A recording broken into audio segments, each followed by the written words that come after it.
Enfin le voici, le tant attendu Kickstarter de la saison 5 est désormais disponible et avec lui, un magnifique teaser nous a été livré, un teaser qui reste encore très mystérieux concernant les enjeux de cette saison 5. Mais ce qui est sûr, c'est que l'ambiance est encore très lourde avec un compte à rebours de retour qui nous dévoile un tout nouveau look suite à sa fusion avec une surprenante réapparition de l'Héliacube. Un trailer assez court, mais malgré ça j'ai pas mal de choses à dire et vous verrez que malgré le court laps de temps durant lequel cette saison 5 se passe, il risque de se passer des choses qui vont fortement influer l'avenir qui amènera le fameux Héliocalypse. Mais avant de démarrer cette vidéo, comme d'hab, je compte sur vous pour nous rejoindre sur le Discord Ank'Animation, le Discord référence des fans de l'animation Made in Ankama. Le lien est en description. Allez, ne traînons pas davantage, d'autant que comme vous l'avez sûrement constaté, le froid qu'a amené à rebours m'a touché. Du coup, comme le dit si bien le conte, le temps m'est compté. C'est parti pour l'analyse et théorie de ce trailer promotionnel du Kickstarter de la saison 5 de Wakfu.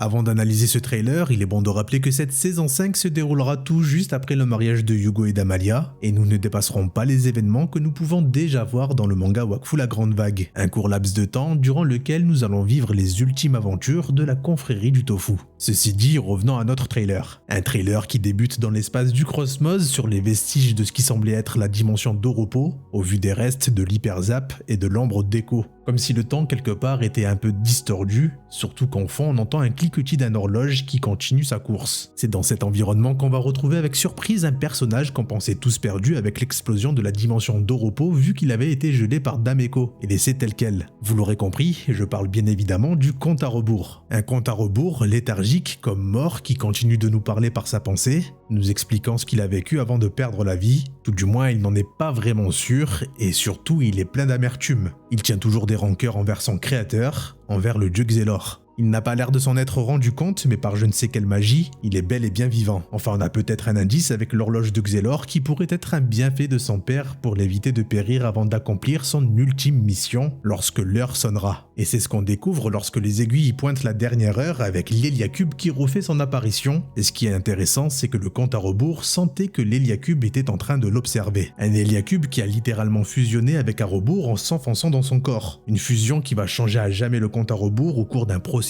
terriblement douloureux où il va se téléporter d'un bout à l'autre du monde des 12 en changeant progressivement d'apparence jusqu'à nous délivrer un tout nouveau compte à rebours. Les cliquetis de l'horloge ralentissent, la voix du compte a changé, dévoilant une sorte de roi de la nuit avec ce visage complètement gelé, inexpressif, comme n'étant plus le personnage qu'on a connu mais un tout autre compte à rebours missionné pour faire quelque chose sur ce dernier plan. Proche de ces terres gelées de Frigost, dont il faut le rappeler, il est le responsable de la malédiction qui a touché tous ses habitants. Bon, ça c'est ce qu'on peut voir en visionnant simplement le trailer sans y faire quelque lien que ce soit. Mais la vérité c'est que l'histoire en fond est super intéressante quand on le relie à tout ce qu'on sait déjà sur les éléments canons actuels. À rebours, c'est le fils du dieu Xelor et c'est un fait, l'horloge enfant n'est pas son œuvre. Ça a l'air d'être une magie très puissante qui est là pour qu'Arbour puisse survivre, malgré qu'il soit dans l'espace, sans oxygène, sans rien pour qu'il puisse rester en vie. Même lui ne comprend pas. Ce qui est certain, c'est que grâce à ça, il a pu attirer l'attention de l'Héliacube et là, ça commence à devenir très intéressant. Grâce au jeu d'Oropo, on sait que l'Héliacube a une conscience qui lui est propre. C'est une entité à part entière qui a une volonté et il choisit volontairement ses hôtes en essayant de les sauvegarder des dangers qui peuvent les tourmenter sans vraiment les consulter. C'est ce qu'il s'est passé avec Oropo quand il a été déphasé, son esprit a été bloqué dans l'Héliacube pour le sauver des tourments qu'il risquait de retrouver s'il revenait sur le monde des 12. Sachant ça, il n'est pas alors étrange qu'Arobo ressentait comme une présence, comme si une véritable personne l'observait car c'était réellement le cas.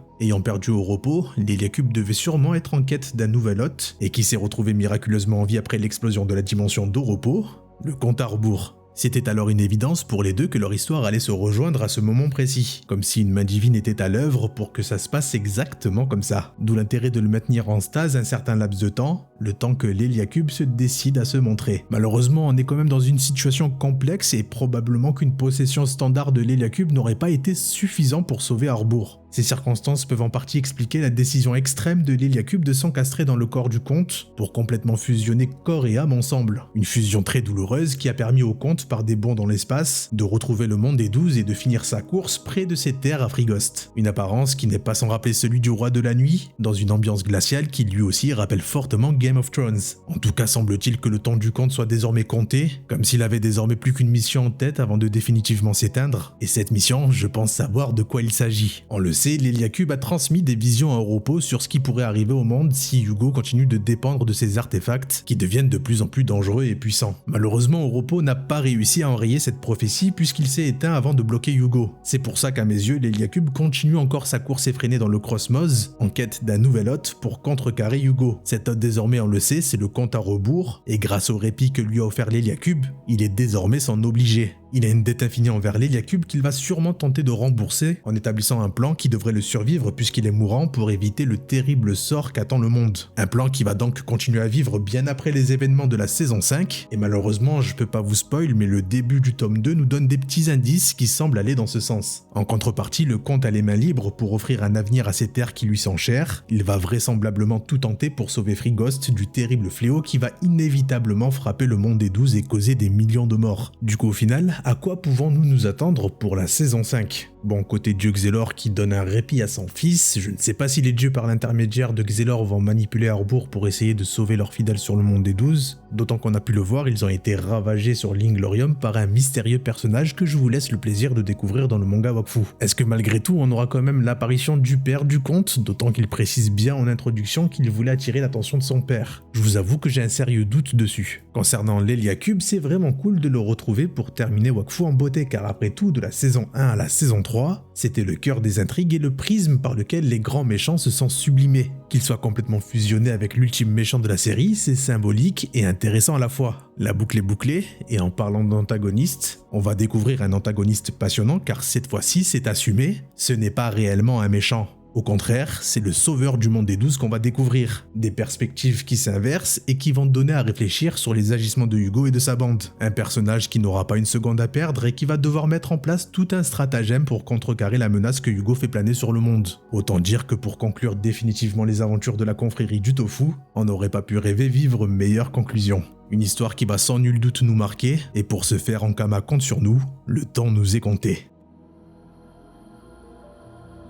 Voilà pour cette analyse de ce trailer promotionnel du Kickstarter de la saison 5 et je pense que vous l'aurez compris, c'est une saison que je trouve passionnante au vu du thème qui va sûrement nous être proposé. Bon, à vrai dire, je triche un peu, il avait déjà expliqué vouloir créer une saison 5 avec des perspectives qui s'inversent dans l'interview qu'il a eu la gentillesse de nous donner et j'ai très vite compris au vu du trailer où Tot voulait nous amener. J'espère avoir vu juste, seul l'avenir nous le dira. En attendant, j'espère que je vous aurai donné à réfléchir et que vous avez kiffé la vidéo. N'hésitez pas à me le dire en commentaire et en attendant de vous lire, je vous laisse, c'était Zaki. Pour vous servir, ciao. Peut-être rien. Oublié par mon père, mon créateur. Oublié par celui dont je voulais attirer l'attention. Je meurs seul, dans le froid de l'espace. Enfin, seul. Façon de parler. Je sens qu'on m'observe depuis un moment.